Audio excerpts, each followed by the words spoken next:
know, this NBA playoffs isn't going nearly how I thought it was going to go.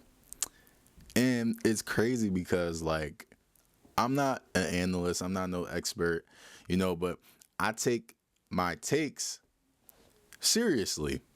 And I think in the playoff predictions I did, I probably got maybe two playoff series correct. Now, the winners I got correct. Oh, three. I'm tripping. I got three of them correct.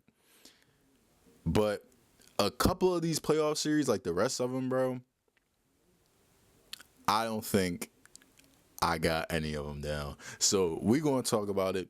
What it is, YouTube, it's your boy Troy, and I know hoops. And today we are going to talk about how the first round of the playoffs has been looking. And bro, I'm not going to lie, this been cinema, bro. This been cinema. I mean, we just going to get right into it. First of all, if you like the content I produce, man, please like, share, and subscribe. Also hit notifications so you can know when I'm going to be uploading and things like that. And without further ado, man, let's get right into it. I want to start with the series that were already done and out the way. OKC Thunder got the Suns out of there in 4. I kind of predicted that. Suns were just no match for the Thunder, bro. I mean, SGA was just putting on a clinic. Dylan Brooks tried his best. Jalen Green was absolutely frying as well. But Devin Booker didn't really have a good series. You kind of knew that he was going to be the vocal point of the offense. So with that being said, the Thunder defense was clamping them, which allowed Jalen Green and Dylan Brooks and company to take good shots. But I mean, at the end of the day, though, it is the OKC Thunder. This is one of the best defensive teams we've seen in the past couple of years. You don't make it to the finals without having a good defensive team. So I think all in all, Suns probably could have did their best, and that's all that we got from them. So, kind of want to shout out the Suns, I guess. They kind of made it, a fight. I mean, they didn't really. From the stats, it's not looking like it, but, they did the best they could against, the number one team in the West. So, shout out to them for making it, but I don't really know what happens to the Suns in this offseason. They obviously can't expend Jalen Green just because Jalen Green had a great series. They can probably maybe expend Devin Booker. I mean, his value I'm not going to say his value kind of like toned down, but I don't think you're going to get the same packages as what you would have gotten in the beginning of the season. But it's still Devin Booker. You know what I mean? Any team could use Devin Booker. So I feel like if the Suns play their cards right, they could probably trade Devin Booker, but they could also probably build around him for one more year. They do have young pieces, Colin Gillespie, Jalen Green, Kamal Malawach, Mark Williams. I mean, they got some young pieces, but it's not going to be anything too franchise altering to where they will want to like build around D-Book. So I think they should capitalize off the series and just trade away D-Book for some picks, maybe another young piece. Like, you know what I'm saying? Like, they can do something with the trades and just do a little retool from there, honestly. Next series that just got done, well, not just got done, but it got done. Spurs and Trailblazers. Spurs got the Trailblazers up out of there in 5. Again, I kind of said that. Like, I said the Portland Trailblazers were going to get a game, but I didn't know how injured Wemby was going to be. However, that really didn't matter because Stephon Castle was absolutely tripping in this series, bro. I'm not going to lie. Bro absolutely did his thing. Bro averaged 20 points, 7 assists, 4 rebounds, a steal. He was active on both ends. He's arguably the Spurs' best defender. Alongside that, you had Dylan Harper with a few good games. And Wemby played about 4 games. One of them he left early due to like a concussion, and the other one he didn't play. But Wemby was pretty solid as well. Shout out to the Trailblazers though; they did get a game. Denny was doing whatever he could. Scoot Henderson actually had a pretty good series, all things considered. I believe he had a 30-point game, maybe 40 in between that line, but shit, more than 20 points is good for him. So, a lot of Scoot Henderson truthers were definitely hype around that, but it was no stopping the Spurs team, especially with the Trailblazers. They could do what they do with the team that they had, but honestly, if you're a Trailblazers fan, you are kind of excited because Dame is coming back next year.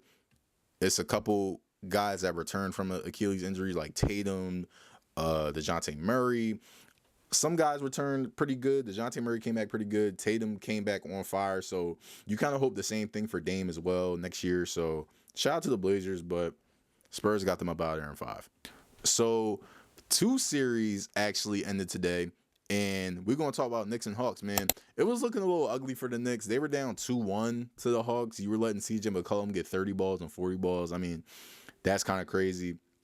Jalen Johnson, to me, was kind of low-key a non-factor. I mean, you get his stats, but watching him play, it just didn't really seem like he was too comfortable in that series. Knicks made it really hard on the score. And Nickeil Alexander-Walker also had a pretty good series.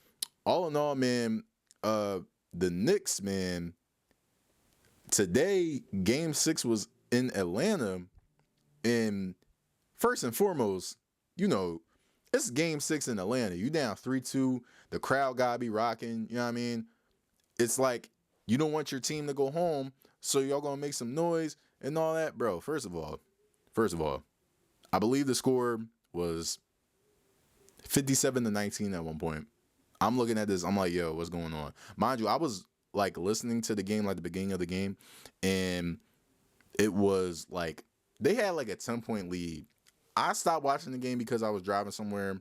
I rechecked the game again. It's 57-19. I'm like, what is going on? At one point they were down 50. And from the beginning parts of what I was watching in that game, it sounded like a Knicks home game. It was a lot of Knicks fans there in Atlanta watching this game. And it's crazy because, you know, the Knicks didn't really do anything spectacular. They were just overwhelming the Hawks, bro. OG Anunoby had a great first quarter. He had a great game in total. He had like 26-5, something, 26-7, something like that. Karl-Anthony Towns had a triple-double. Karl-Anthony Towns was actually hooping on the playmaking tip this series. I think he averaged about 5 assists, maybe 6.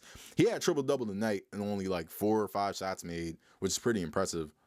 But Jalen Brunson, you know, Jalen Brunson was doing his thing, obviously. But again, like the Knicks are a team where if their whole starting 5 is having a great game, your team is done, bro.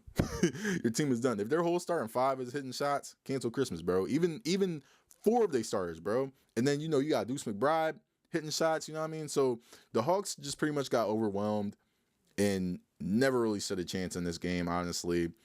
You kind of have to wonder what the Hawks are going to do. And it's in a good way, you know what I mean? Because the Hawks also have the Pelicans pick after they trade up to get Derek Queen. But this is one of them situations, if you're the Hawks, bro, it's like, do you take the Houston Rockets route or do you take the Detroit Pistons route? Now, the Houston Rockets route is, okay, you had a good season. You made playoffs.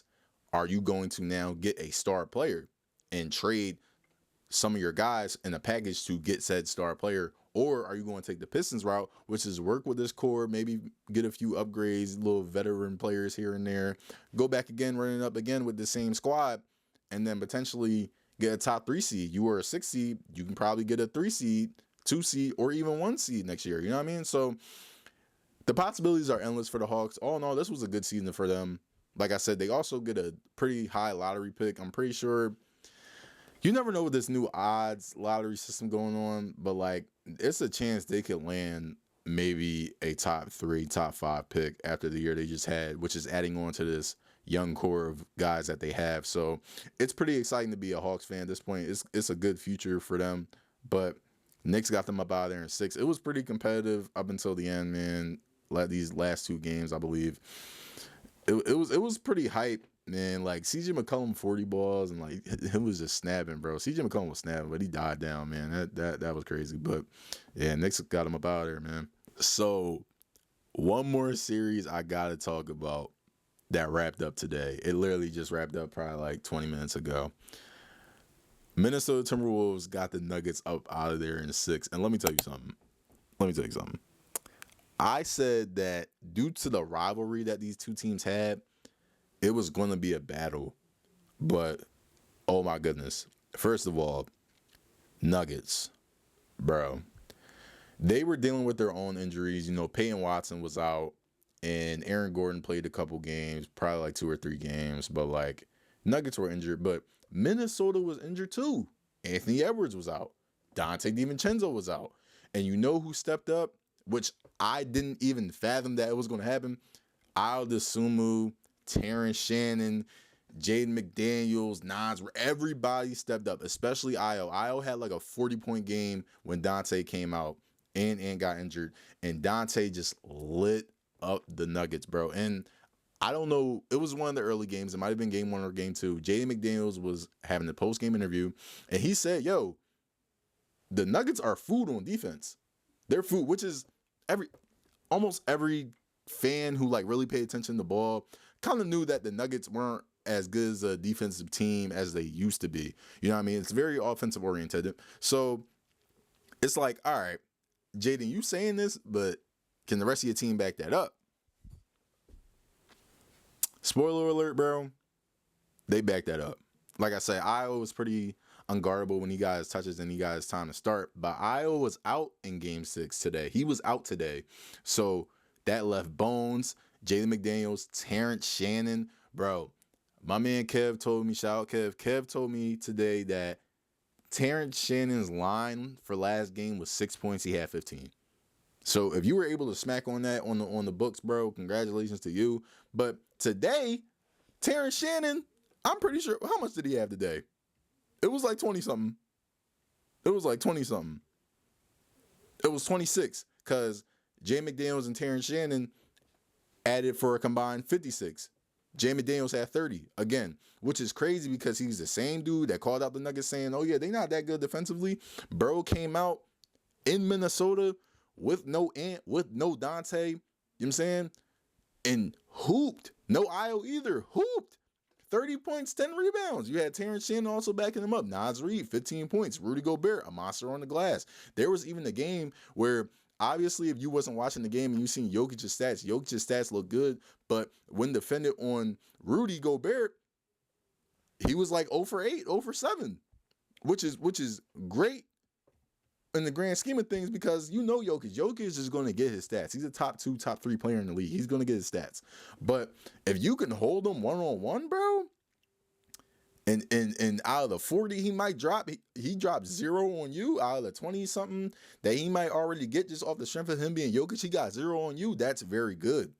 Jamal Murray shot like shit this game, 4 for 17 in the elimination game. Now, I'm all in the winner go home situation, your best scorer or your best player empty in the clip, but goddamn, 4 of 17, bro. We still in April. We still in April with this nigga. He crazy for that. Absolutely crazy. Nobody else on their team really stepped up. Cam Johnson actually stepped up. Cam Johnson had himself a great game. Too little, too late though. He was struggling all series for real. He has a little 15, a little 18, I think last game, but man, it just wasn't falling for him at all. Really in the season though, like Cam Johnson wasn't really having a good season period. And some people kind of questioned why they even traded Michael Porter Jr. considering that Michael Porter Jr. had a good little stat line with the Nets. Obviously, I mean, it's the Nets. He's going to stat stuff as much as possible, but you know, he's still the best player on the team, and you got to come in against teams on a night-to-night basis knowing you're the best scorer and stuff like. I'm getting off topic, but yeah, Cam Johnson, 27 points, 8 rebounds, 5 threes. Like, that's amazing, bro. It's amazing for him. Obviously, Jokic did what he could, 28 points, 57%, shot very efficient, shot like shit from 3, 1 for 5. But if you the Nuggets, bro, it's like, man, like, it's not really much you can do with this team, especially considering that Peyton Watson, their young player, who was pretty good when everybody was injured, because Nuggets also had an injury-riddled season in general. When Peyton Watson was getting his minutes, though, he was pretty solid. But on top of that, it's just like, damn, like, you got to do something because this team isn't going to last, bro. Like, it's not. Like, and then, you know, considering the West always gets better every year. So it's like, if you're the Nuggets, your window for another championship is, I'm not going to say it's like kind of closing, but like, it's getting into that realm where you're just like, okay, well, we got to figure something out for Yoke and Murray. But Murray disappeared, and Murray is usually a playoff riser, especially against the Lakers.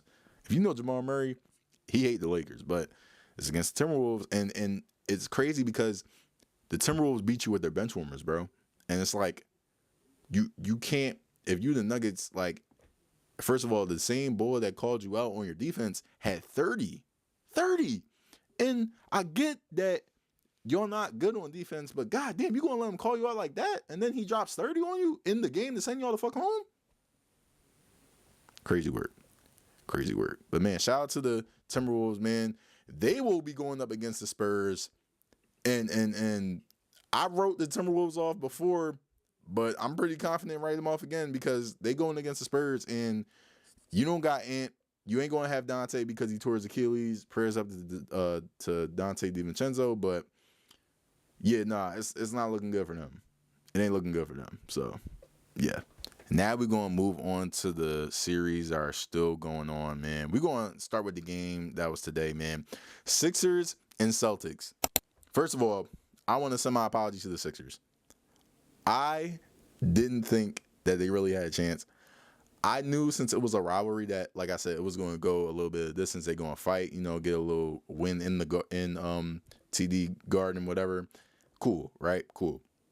But Joel Embiid coming back, I didn't know that was going to happen. I didn't know that was going to happen. Paul George playing like the ultimate utility guy and still putting up buckets and still being one of the best defensive players on the team. I didn't know that was going to happen. But it is. This game 6 that happened tonight, man, crowd was on fire. It seemed like the Sixers were just out for blood from the gate, man. Like, Embiid, man, like, it's so hard to watch Embiid in these playoffs because you know he's like 60% of the player he is in the playoffs, and he's still getting you 20 balls and 10 rebounds. He'll get you like 5 assists. I think he had 8 this game. It's good to see, but it's also like, God damn, like, what if he was really healthy? You know what I mean? But the Celtics just can't do nothing with Embiid. And I'm not going to lie to you, the Celtics just aren't as good on defense as they used to be. Now, shout out to Jason Tatum, you know, coming back from this Achilles injury. He's putting up buckets and doubles and stuff, but like it's pretty evident that like they just didn't have a plan for Embiid, and then whenever they tried to double Embiid, boom, I would just pass out to Paul George. Boom, I'll pass it out to VJ. Boom, Maxi's coming off of a screen, and you got to guard either me or Maxi. You know I'm tough in the mid-range tip, so you got to guard Maxi. Well, you can't even double Maxi because if you leave Maxi one-on-one off that pick, he's just going to shoot a 3, or he's just going to drive on you and use his speed. So the Celtics don't really have an answer for Embiid, and even on the playmaking tip, they still don't have an answer for him because they're not closing out. Now, Derek White on the Celtics is having a horrible series. I think they were saying something like he's shooting like 7 for 30 something or like 10 for 30 something in the series, and it's crazy.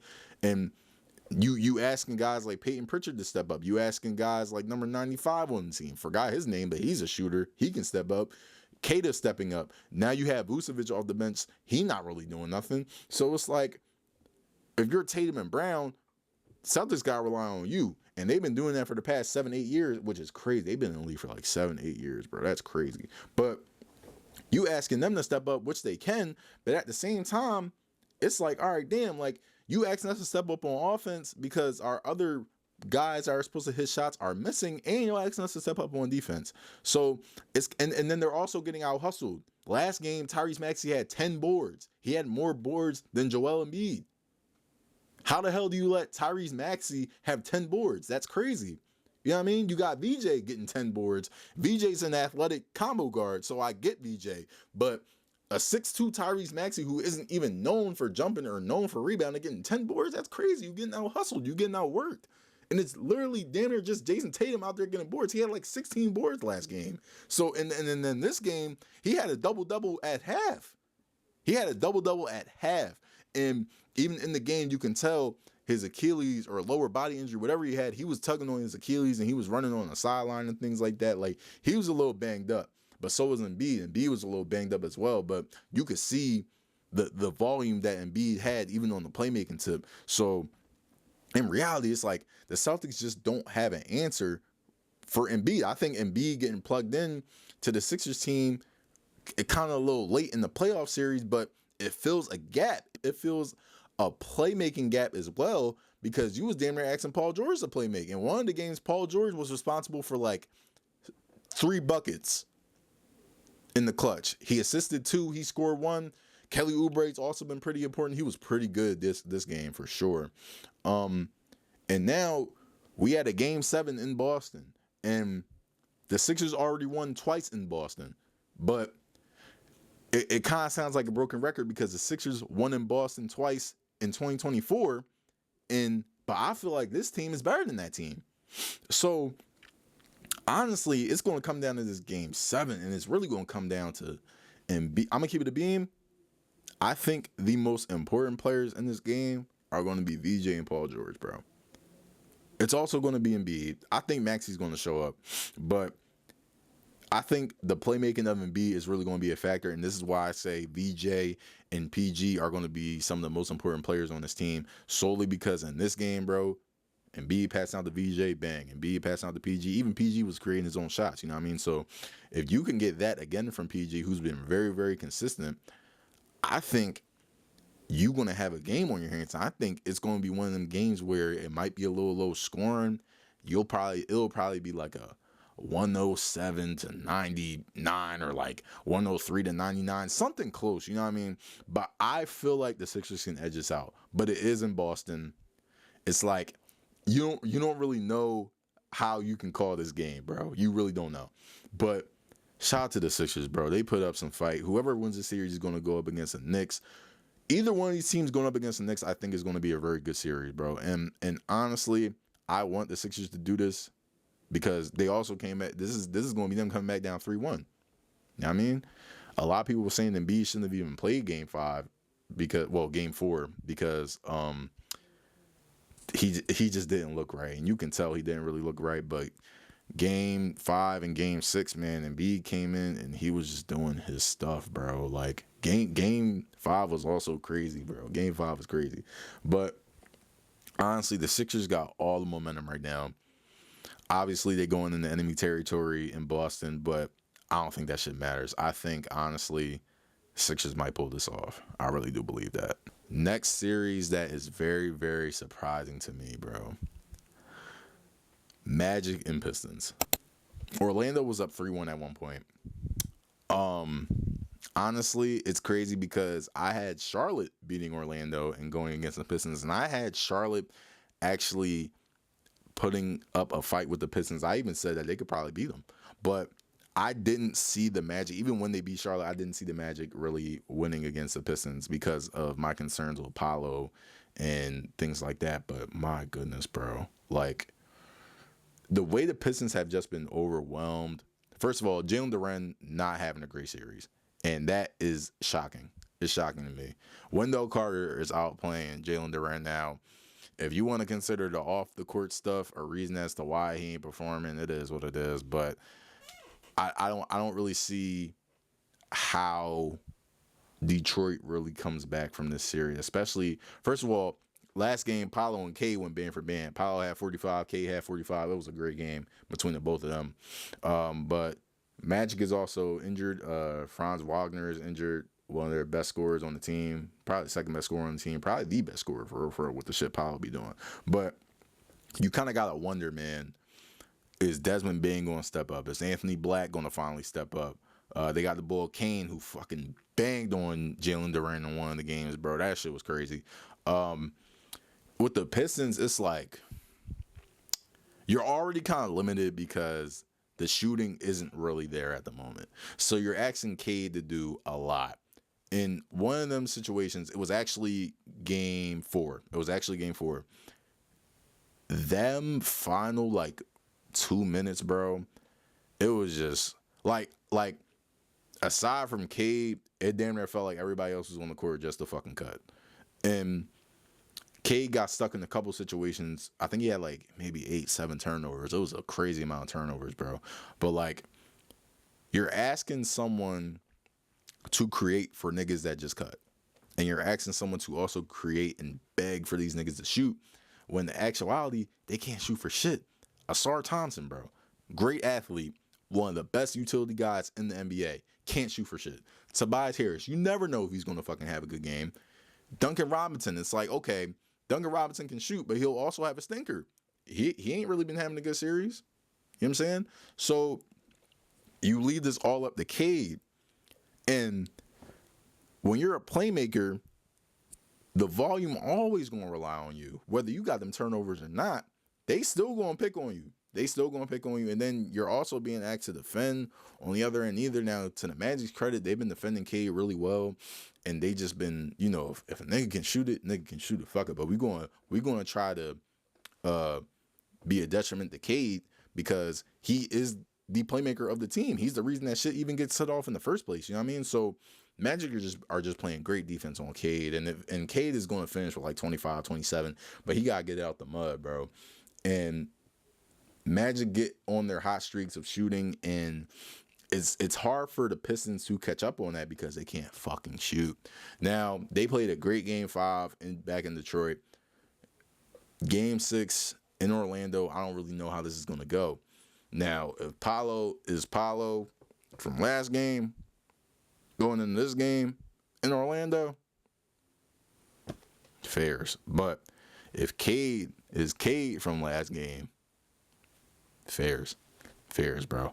I think if it was up to me, I think the Magic might close this out, but I do want to see another 3-1 comeback like the Sixers are doing.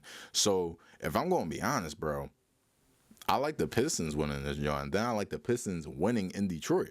You know what I mean? So that's my prediction for that, man. Man, it's going to be rough. This is going to be a rough couple games if they make it to 7. But Game 6 is going to be a rough physical game for sure, bro. But this series is actually impressing me. I didn't really think shit of the Magic. I apologize to the Magic. I didn't think shit of y'all. I thought y'all was going to lose in the fucking play-in games. You know what I'm saying? But it is what it is, man. But Magic are showing some fight against this 1 seed. And a lot of people are calling this Pistons 1 seed fake. I'm not going to say they were fake, but like you seen like the holes in this team and the holes in the offense specifically. And it was going to lead to some trouble in the playoffs for sure. But yeah, it ain't looking good for them. So the next series I have right here is Cavs and Raptors, man. This series, man, I even said that it was going to be an interesting series, but like it's been pretty boring to me. Like it's been very boring. I will say that James Harden actually rectified his game 5 blunders. Usually Harden has a very, very bad game 5. You know, and I was a little scared because it was tied 2-2. It was going back to Cleveland. And, you know, a game 5 Harden is scary. I've been watching Harden for years, bro, and his game 5s are terrible. But he had a good game 5. He had 23 points, 9 rebounds, 5 assists. He was hooping. D. Mitchell, on the other hand, 19 points. You know, they had some contributors, man. Evan Mobley was finally contributing some shit. Dennis Schroeder had 19.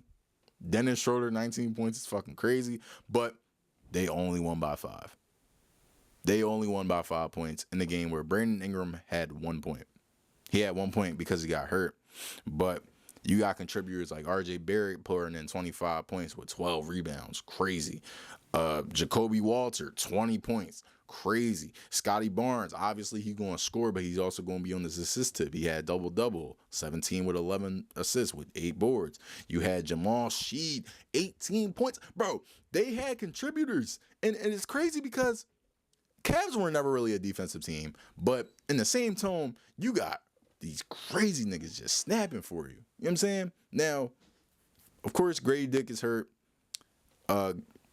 Manuel Quickly is hurt, but the Raptors are fighting, bro. And honestly, I even said, like, that Toronto atmosphere is crazy. So, like, and Toronto has been in the playoffs in a couple years, too. So, it's like, you look at this atmosphere that Toronto has, and if you're the Cavs, you're just like, God damn, bro. Like, what are we going to do to get rid of this team? But this series has been very interesting. I haven't really been able to watch enough of this series to really give a full breakdown. But man, like from the shit I've been seeing, bro, it's like they really do be going band for band. Even though it does seem a little boring. Like the few times I watched, I did get a little bored. But like some of these scores, man, like they've been going band for band, bro. And you gotta just respect the clinic that the Eastern Conference is putting on, bro. I mean, like The Eastern Conference playoffs are just so different this year, bro. And you kind of love to see it, bro, because it's always people talking about the West, and it's always people saying, "Oh yeah, the West is fire." You know, the West is always going to put on the show, but like, man, oh man, the East is doing some shit this year. East is doing some shit. As far as who I think is going to win next game, I think Raptors tie it next game. It's going to be at home. Crowd going to be crazy, and then obviously it goes back to Cleveland. I think Cleveland gets it done in 7 though, honestly, and then you get me. If I'm predicting it, it's going to be Pistons and Cavs, but you never really know how this can go, man. You never know how this can go. Cleveland could fuck around, win at Toronto, and then Orlando wins at home.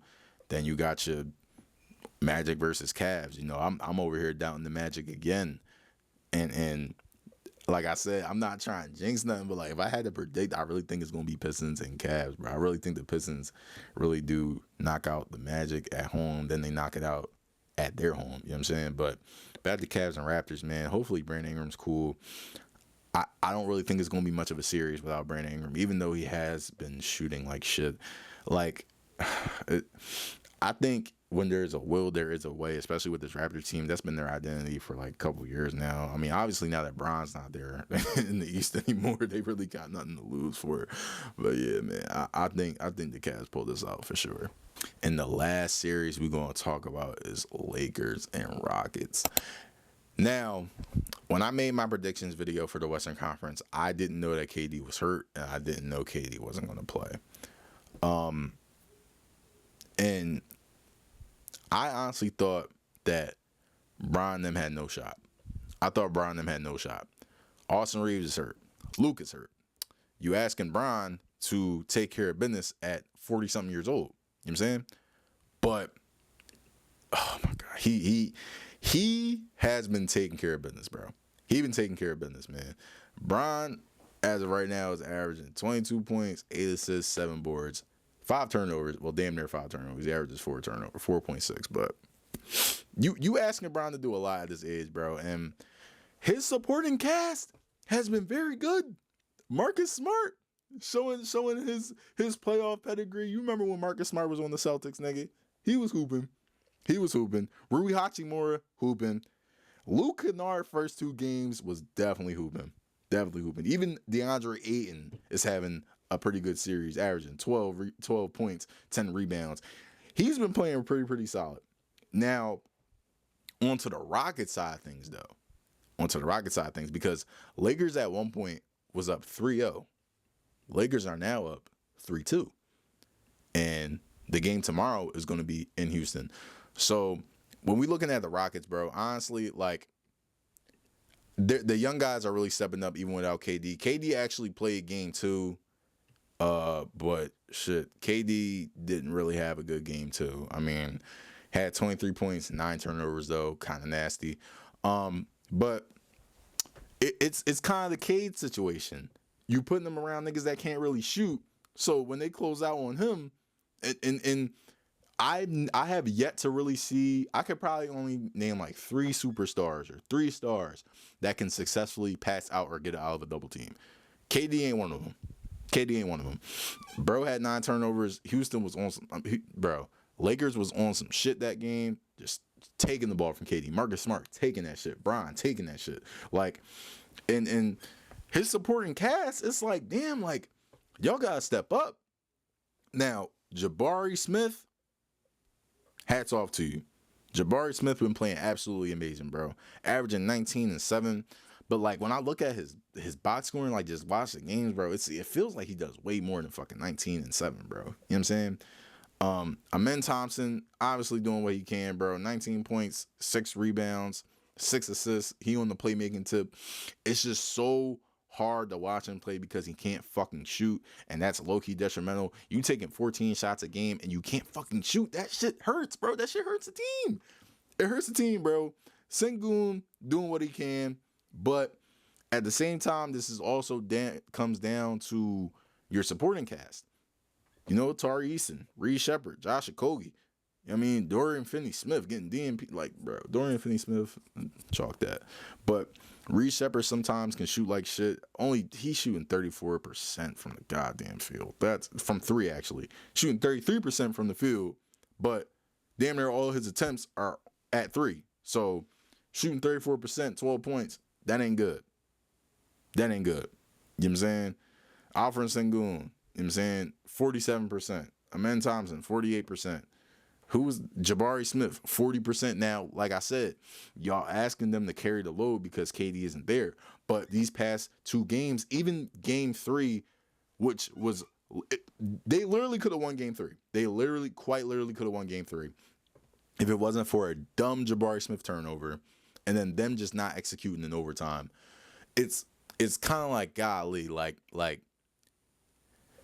even Jabari said that they were the better team, and it's like, you can't really knock him for saying that. Shit, Austin Reeves came back last game. He had a good game, but Houston was able to win. And going back to Houston, man, you know Houston gonna be live. I'm a big home crowd type of dude. So it's like, if teams is going back to the crib and they got some detrimental situation, you know, they down 3-2, you know what I'm saying? I believe in the hometown crowd. But I also believe in Bron getting back Austin Reeves and him being on his playmaking tip. Now, with Bron, this game can obviously go two ways. Either Bron has a game of his fucking life and Austin Reeves has a game of his life. Marcus Smart hits all his shots. Luke Kennard finally hits some shots after the two crazy games that he had. And boom, Lakers go home going into the next round playing against the OKC Thunder. But I kind of do see a world where obviously Houston has won 2 games in a row now. They can take all the momentum for real and just run with it and win this game and head on back to LA. But it's like they had their backs against the wall last year when they were tied 3-3. They was in Game 7 versus the Warriors. Kind of had a meltdown. You know, they didn't have KD then. They don't have KD now. So it's like you don't really have that spark plug like Jalen Green to get you out of a situation like that. You don't really have a guy like Dylan Brooks that can disrupt on defense. Well, you have a man. Let me take that statement back. You got a guy like Dylan Brooks because Amen's a way better athlete, but he don't get into heads as much as Dylan Brooks does. So it's kind of a double-edged sword with that. Now, all things considered, I do think that the Rockets are a better team, but considering that you still have a dude like Bron, and then they get back Austin Reeves, it's like, all right, boom, like Bron was already killing you without Austin Reeves. You know what I'm saying? Marcus Smart was killing you. Luke Kennard was killing you. Rui Hachimura was killing you. DeAndre Ayton was getting doubles and shit. So now, getting Austin Reeves back, you got a whole nother head to worry about. So with this game, I really don't know what's going to happen. I keep saying that the home team is going to take it, and then it goes to a Game 7. If any series is going to be different, it's going to be this one. If any team is going to win on the road and close the series, it's going to be the Lakers. And quite honestly speaking, the Lakers have no reason to not win this game because you were up 3-0. Now you're going to be tied 3-3 at the crib, and then you have a chance of blowing a 3-0 lead, which I don't think that's ever been done before, ever. So I'm going to be honest. If Bron blow a 3-0 lead, mind you, this is against a team without Kevin Durant. Mind you, Bron had his own injuries on his own team, but you know the public ain't going to view that. The public ain't going to say that. They're going to say, no, fuck that. Jordan ain't never blow a 3-0 lead, but Bron did. So it's looking a little bad. I honestly think that the Lakers close that out, but I'm gonna be honest, if the Lakers don't close it out and that shit goes back to LA, I don't know what the fuck is gonna happen. I really don't. I don't know what's gonna happen. And that's kind of concerning because say if KD is like, fucking, I'm playing Game 7. That's gonna be some cinema. I'm not gonna lie. But man, the playoffs have been so entertaining, man. I'm really surprised at how good this playoff series has been. Like even like the other series like OKC and Suns, like obviously you got some good clips from Shea. Shea had a crazy caption on his Instagram and stuff. You know, Spurs and Trailblazers. It's good to see a young Spurs team getting it done, even sometimes without Wemby. against another team like the Trailblazers, hungry, young, you know what I'm saying, ready to finally make that push. You know, that Wolves and Nuggets series, like that's always going to be a good series between two rivals, man. And then, you know, like just the potentially the eighth seed beating the one seed with Detroit and Magic, seventh seed potentially beating the second seed with Celtics and Sixers. Like, man, like it's crazy. It's crazy. This playoffs has been so fucking entertaining, and man, I really can't wait to see what's gonna happen. I low key feel like round one is going to be the peak of the playoffs. I feel like round two probably won't be as entertaining as round one, but you never know. My predictions have been pretty ass so far in this playoff series, so we'll see. But man, that's my predictions, man. That's my recap on the playoffs thus far. It's been pretty entertaining, man. If you like this video, feel free to subscribe, comment, share, support. The support is greatly appreciated. Thank you for everybody that always tunes in, even when I take my breaks and very long breaks. Y'all still come in, y'all still support me, and I really appreciate y'all, man. Even to the new people that are coming and supporting me, man, I really appreciate y'all. And with that being said, I'll catch y'all in the next video. Peace.